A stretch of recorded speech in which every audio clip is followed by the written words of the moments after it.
It was 2023 March 29. అప్పటికే corona వచ్చి సగం స్పాయిల్ చేసి వెళ్ళిపోయింది. చిన్న గ్యాప్ కూడా ఇవ్వలేదు. వెంటనే ఆర్టిఫిషియల్ ఇంటెలిజెన్స్ అనే ఇంకో రెవల్యూషన్ స్టార్ట్ అయింది. కంపెనీస్ లో మాస్ లేఆఫ్స్ జరుగుతున్నాయి. అన్నిటికన్నా పెద్ద ప్రాబ్లం ఏంటంటే ఇంటికి పెద్ద కొడుకు నేనే. ఇక స్టార్ట్ అయింది. ఎక్కడికి వెళ్ళినా ఏం చేస్తున్నావా, అసలు ఏమైనా చేస్తున్నావా, పనికొచ్చిన పని ఏమైనా చేస్తున్నావా, బయట చూస్తే ఎలా ఉంది, నువ్వు చూస్తే ఎలా ఉన్నావు, అసలు what is your aim in your life.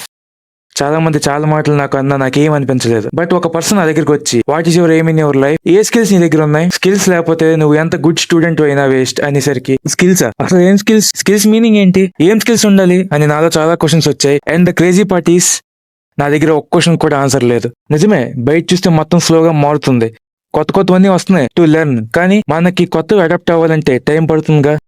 It was April 28th, 2023. I was introduced to stock market and trading. Trading ని ప్రమోట్ చేసిన వాళ్ళు అందరూ ఎంత ఈజీయా అన్నట్టు చేస్తారు, కానీ వాళ్ళు చేసేది వాళ్ళ బెనిఫిట్ కోసమని నాకు అప్పుడు అర్థం కాలేదు. ఆల్ ఆఫ్ సడన్ నాకు ట్రేడర్ అవ్వాలనిపించింది. అండ్ ద బ్యాడ్ పార్టీస్, నేను ఇండియన్ స్టాక్ మార్కెట్స్ లో స్టార్ట్ చేశా. To be honest, Indian stock market లో మ్యానిపులేషన్ ఎక్కువ. అది నేను చాలా లేట్ గా రియలైజ్ అయ్యా. Almost I lost all my capital in just 40 days. ఈజీగా అనుకుని స్టార్ట్ చేస్తే ఎంత కష్టమో అనిపించింది. ఇక గివ్ అప్ ఇచ్చేద్దాం అనుకున్నా, but I have seen the potential in it. Indian markets లో స్టాక్స్ ని అనలైజ్ చేయాలి అనిపించి I started seeing podcasts, YouTube videos, and one day I was introduced to Forex markets. Same Indian markets లాగే ఉంటది, మనకెందుకులే మళ్ళీ మనీ పోతే పెట్టడానికి కూడా నా దగ్గర ఏమీ లేదు అనుకున్నా. But I started trading Forex markets in demo accounts and I realized that Forex markets లో కూడా manipulation ఉంటుంది, బట్ ఇండియన్ మార్కెట్స్ అంత కాదు. నేను ఇక్కడ ఇండియన్ మార్కెట్స్ ని డిగ్రేడ్ చేయడం లేదు, నా జర్నీలో ఏం జరుగుతుందో అది చెప్తున్నా. Coming to the point, demo markets లో ట్రేడ్ చేయడం వల్ల I gained some confidence and I entered into real markets. But అప్పుడే ఒక న్యూస్ వచ్చింది, Forex trading is illegal in India అని.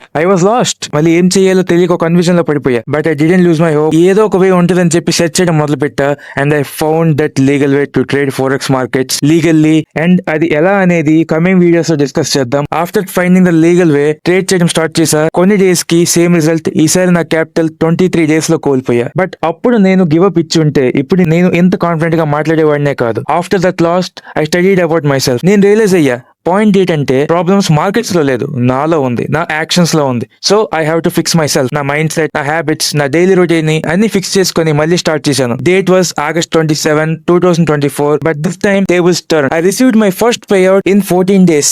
ఈ స్కిల్ లో పొటెన్షియల్ ఉందని నేను నమ్మాను కాబట్టి ఈ స్కిల్ ని నేర్పిస్తా అన్నాను. అది కూడా ఫ్రీగా, 1 రూపీ కూడా చార్జ్ చేయకుండా ఈ స్కిల్ ని నేర్చుకోవడానికి. మీరు నా అంత స్ట్రెస్ అవ్వాల్సిన పని లేదు. నేను బిగినింగ్ లో చేసిన తప్పులు మీరు రిపీట్ చేయకుండా ఉంటే చాలు. 2026 స్టార్ట్ అయ్యే లోపు మీరు ఒక స్కిల్ఫుల్ ట్రేడర్ గా అవ్వచ్చు. తెలుగులో forex trading from the scratch మీకు కమింగ్ డేస్ లో మొత్తం ఇన్ఫర్మేషన్ ఈ ఛానల్ లో దొరుకుతుంది. So please do subscribe. Coming videos లో మనం how to think like a trader అని డిస్కస్ చేద్దాం. ఈ వీడియో చూసినందుకు చాలా థ్యాంక్స్ బ్రదర్. మళ్ళీ కలుద్దాం.